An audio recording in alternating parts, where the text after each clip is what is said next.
For better or worse, you've most likely heard about homeopathy. And although this medicine has been around for more than 200 years, many are still left wondering what it is exactly. In this episode, our team will try to better understand what is homeopathy.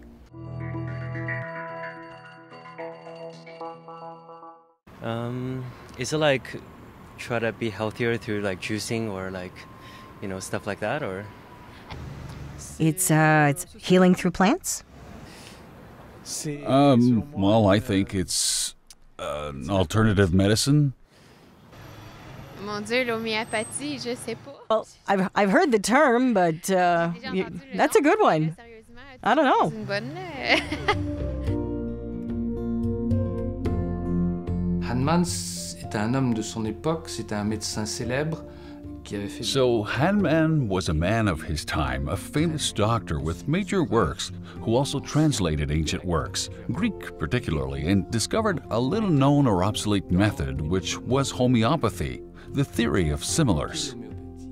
That is to say, a substance can cure the symptoms that it can cause in someone who is not sick.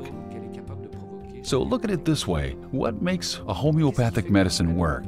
So we have seen that the similarity is important, the similarity between the symptoms of the disease, symptoms in the broad sense, that is to say both physic and physical, as well as psychological symptoms that can be produced by the medicine. So the basic principle of homeopathy is similarity. The second most important principle is causality. What causes the disease state? And is this something original in homeopathy? Because what causes the disease state will change the chosen medicine. So you have to identify the cause which causes the sickness. Is it an emotion? Is it a temperature change? Is it something you ate, etc., etc.? And the medicine will change according to the cause. Changer chaque fois que la cause va changer.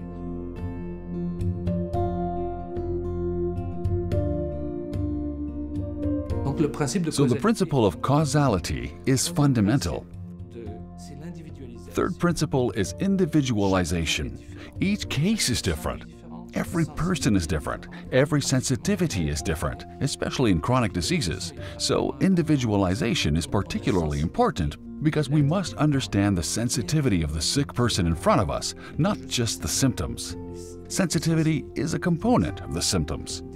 The last key point is how the medicine is produced. That is to say, is it an infinitesimal medicine? They are not toxic quantities. These are extremely small quantities. Ce sont des quantités extrêmement faibles.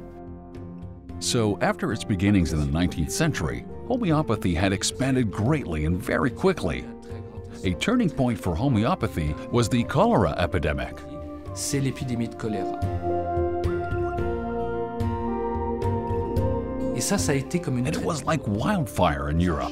It changed the perception of homeopathy because all of a sudden, large-scale incurable diseases that devastated entire populations could suddenly be prevented and cured. And I think it's important to realize that this was a man who was completely dedicated to what he did, a very pragmatic man who was very thorough in his thinking. And that's what makes his work significant. Son œuvre est considérable.